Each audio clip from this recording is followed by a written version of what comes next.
Good evening everyone, welcome to my channel and सतलानी collaboration. So चलिए आज हम स्टार्ट करते हैं अपना सेशन। इस सेशन में मैं आप लोगों को बताऊंगी कि जियोग्राफी के अंदर इंडिया साइज एंड लोकेशन के बारे में मैं आपको बताऊंगी। ठीक है, चैप्टर के अंदर हमें पढ़ना है introduction, location with diagram, size with diagram, India and world with diagram and India neighbours with diagram. ठीक है, ये हमें पढ़ना है। चलिए स्टार्ट करते हैं हम आज का session. India total area account for about 2.4%। India का टोटल एरिया का जो अकाउंट है वो 2.4% के समथिंग है, और इसका जियोग्राफिकल एरिया है जो पूरे वर्ल्ड में वो 7th लार्जेस्ट कंट्रीज में से है। ठीक है, 7th लार्जेस्ट कंट्री में माना गया है। In the world by it's size India has a land boundary.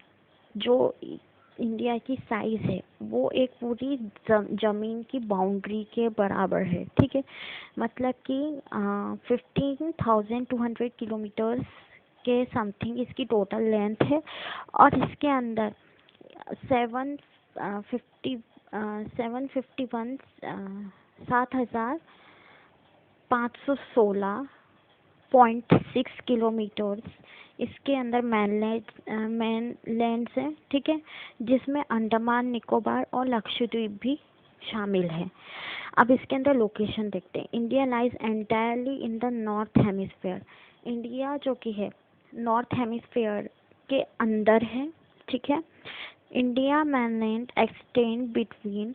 अब इंडिया की जो मेन लैंड है वो उसके बीच में 8.8 डिग्री 4 एंड नाइबर्स की डिस्टेंस है। नाइबर्स इन द सेंस कि 8 डिग्री 4 के बीच का जो रेशो होता है उसके डिस्टेंस में है, और 37 डिग्री 8 नेबर्स के बीच में इसका लॉन्गिट्यूड है, मतलब इसकी लंबाई है। दूसरा 68 डिग्री 7 डिग्री ईस्टर्न वे में ये पूरा फैला हुआ है, और 97 डिग्री 25 डिग्री ईस्टर्न लॉन्गिट्यूड में इसका अच्छा खासा फैलाव है। The tropic of cancer divided into 2। Tropic of cancer जो कि है कर्क रेखाएं हैं वो 2 भागों में बांटी गई है।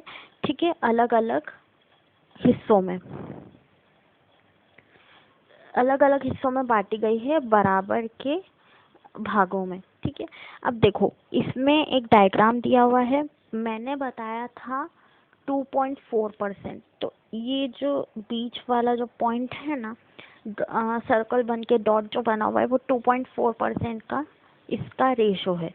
देन दूसरी चीज इसके अंदर 38 डिग्री 38 डिग्री 4 एन के बीच का इसका क्या है, लॉन्गिट्यूड है। इट मीन्स कि ये वाला जो पार्ट है ये पूरा का पूरा हमारे इंडिया से कवर अप है।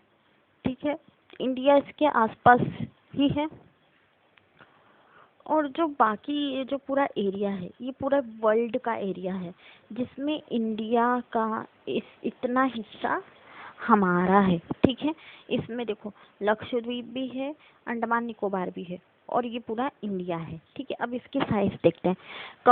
Size covering an area of 3.28 million. इसमें इसकी जो साइज है वो 3.28 मिलियन स्क्वायर है। ठीक है, स्क्वायर किलोमीटर से। इंडिया का टोटल एरिया कितना है, 2.4% है।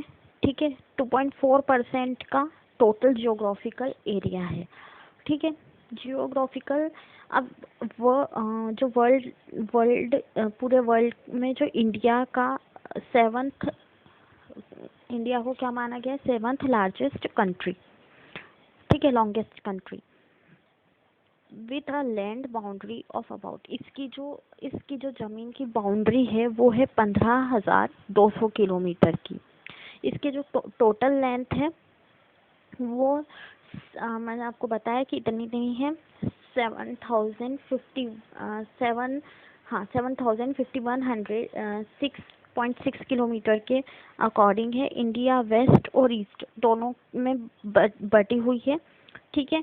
इसमें नॉर्थ और साउथ एक्सटेंट छोटे छोटे पार्ट्स में इसमें बटा हुआ है। Then let's come to the diagram. देखिए ये क्या है, ये ट्रॉपिक ऑफ कैंसर है, ये एक इक्वल पार्ट में, ये दूसरी इक्वल पार्ट में।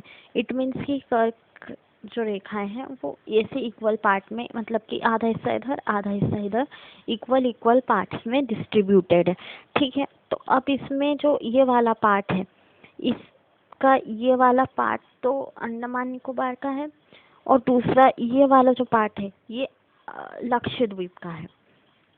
कई बार क्या होता है, जब कहीं पर जैसे इंडिया के किसी भी हिस्से में भूकंप आता है तो इफेक्ट कहाँ पड़ता है, इस वाले हिस्से में इफेक्ट पड़ता है। जहाँ मैंने रेड आपको मार्क करके बताया है, उस हिस्से में सबसे ज़्यादा इफेक्ट पड़ता है और वहाँ के एरिया को बहुत ज़्यादा इफेक्ट पड़ता है, ठीक है।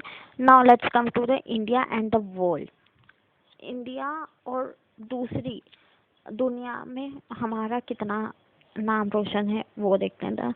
India land mass is central located. जो इंडिया का लैंड मास है वो बीच में बसा हुआ है, ठीक है। किसके बीच में, ईस्ट और वेस्ट के बीच में। India producing Deccan peninsula. ये जो इंडिया जो कि है प्रोड्यूस क्या करता है, Deccan peninsula. Deccan peninsula in the sense कि इसके अंदर एक छोटी सी जगह है डेक्कन पेनिनसुला, जिसकी हेल्प से इंडिया को आगे बढ़ाने में, इसका स्टेब्लिश करने में बहुत तरीके से मदद मिलती है, ठीक है। इसके जो क्लोज कांटेक्ट होते हैं वो कांटेक्ट किस किस से होते हैं, वेस्ट एशिया से, अफ्रीका से, यूरोप से, दूसरा साउथ ईस्ट से, और वेस्ट एशिया इंडिया से, इनके कॉन्टेक्ट्स होते हैं, ठीक है। अब जो इसमें वर्ल्ड एशिया का जो लैंड रूट है वो बहुत ही बड़ा है, ठीक है। इंडिया में इसको अलग अलग जगहों पे कंट्रीब्यूट किया गया है। The world in form of ideas. जो वर्ल्ड जो हमारा जो देश बना, जो पूरी दुनिया बनी हुई है, वो इंडिया की आइडियाज की, फिलोसॉफीज की और मैथमेटिक्स की दुनिया है, ठीक है।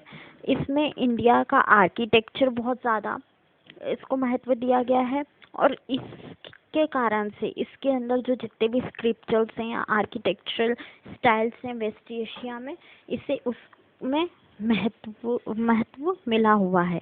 देन देखते हैं, देखो इस डायग्राम में ये वाला पार्ट और ये वाला पार्ट, ये वेस्ट एशिया का है, ये साउथ एशिया का है, ठीक है।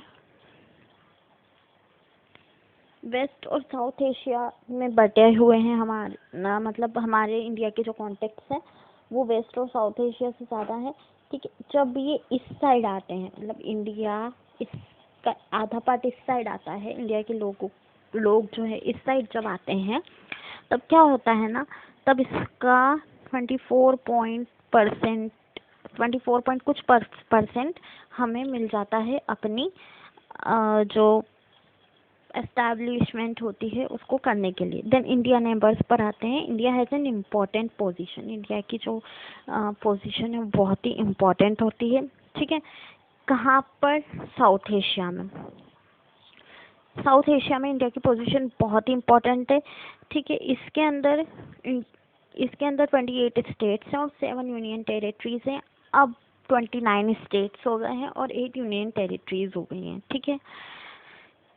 India share its boundary with Pakistan. India अपनी जो बाउंड्रीज है वो पाकिस्तान के साथ भी बांटता है, अफगानिस्तान के साथ भी, नेपाल और चाइना के साथ भी। The southern neighbours across the sea consist of the 2 island. जो इसके पड़ोसी देश हैं वो दो आइलैंड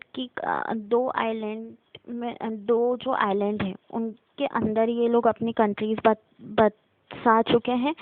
उनका नाम है मालदीव्स और Sri Lanka. India stands apart from the rest of India. और पूरा का पूरा इंडिया ही श्रीलंका को भी अगर कवर कर ले तो वो भी इंडिया में ही इंक्लूड हो जाएगा। अब आप देख सकते हैं जो मैंने आपको कंट्रीज़ बताई है, ये पूरा इंडिया और वर्ल्ड और उसके आसपास के देशों का जो है नक्शा है। ठीक है, so thank you so much class. Stay home, stay safe, improve your learning skills, enjoy the rainy season, don't go outside. Okay, so see you in the next lecture.